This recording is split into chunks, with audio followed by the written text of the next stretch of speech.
Ukrainians have endured relentless suffering in the face of Russia's barbaric assault. But 4 years after the illegal full-scale invasion began, let's look at what the numbers from the front line actually tell us.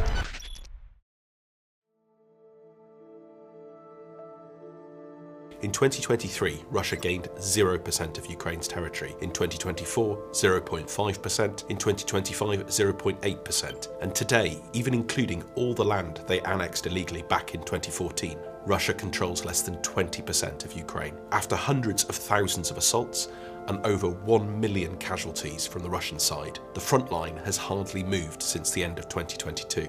Unable to achieve battlefield breakthroughs, Russia is bombarding critical civilian infrastructure in the hopes of breaking Ukrainian morale during a brutal winter. In Kiev, electricity outages typically last between 4 to 7 hours, while frontline regions currently face up to 14 hours a day without electricity. Temperatures drop to minus 20 degrees centigrade. That's the cold homes with no heating, limited water access where pumps rely on electricity, hospitals running on backup generators, children's schooling interrupted. And according to UN reporting, 2025 was the deadliest year for civilians in Ukraine since 2022. Over 2,000 were killed and more than 9,000 injured. But here's what Russia has miscalculated: Ukrainian resolve. After 4 years of full-scale war, Ukrainians are still fighting for the right to determine their own future.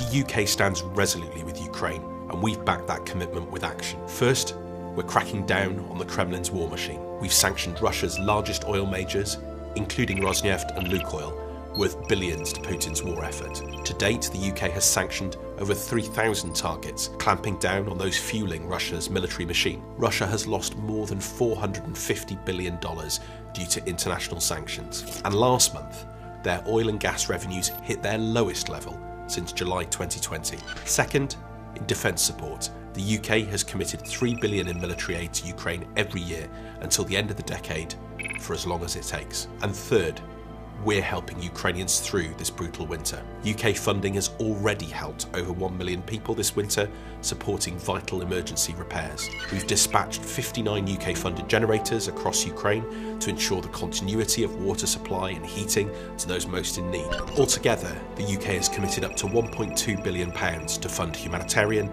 energy, stabilisation, reform, recovery and reconstruction programmes. This isn't just the right thing to do, but necessary and vital support. So where do things stand after 4 years? Russia expected a quick victory, but instead it's gained little at the cost of over 1 million casualties. That's more casualties than every other war fought by Russia and indeed the Soviet Union since World War II, including Afghanistan and Chechnya, combined and multiplied by 5. Alongside our international allies, we will continue to give Ukraine our ironclad support. We'll drive forward momentum for peace to ensure Russia is never able to invade again. The numbers tell the real story, and it's not the story that Russia expected.